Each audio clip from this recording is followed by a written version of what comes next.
বোৱাৰীক ঘৰত এৰি পুত্ৰ পালেগৈ কেৰেলা। অকলশৰীয়া বোৱাৰীক দেখি যৌৱন উভতিল শহুৰৰ। ঈশ্বৰৰ নাম লোৱা বয়সত শহুৰক লাগে বোৱাৰীৰ মৰম। ধৰিলে হাতত, টানি নিলে কোঠাত। বোৱাৰীয়ে আপত্তি কৰাত দিলে হেনো ধনৰো প্ৰস্তাৱ। মোৰ হাতত ধৰি টানিছে, তাৰপিছত সি বেলেগ ৰুমত লৈ গৈছে। মানে কি বেয়া কাম কৰিব বিচাৰিছিলে? বেয়া কাম কৰিবলৈ বেলেগ ৰুমত লৈ গৈছে।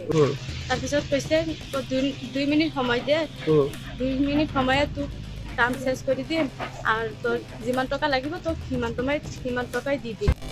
শহুৰ বোৱাৰীকৰ পবিত্ৰ সম্পৰ্কত কালিমা সানি শহুৱেকে বোৱাৰীকক শাৰীৰিক সম্পৰ্কৰ প্ৰস্তাৱ দিয়া এক লজ্জিত ঘটনাই চামগুৰি হাট জোকাৰি গৈছে। সভ্য সমাজক লজ্জিত কৰা এই জঘন্য ঘটনা সংঘটিত কৰিলে দীনেশ বৰা নামৰ এজন লম্পট নৰপিশাচে।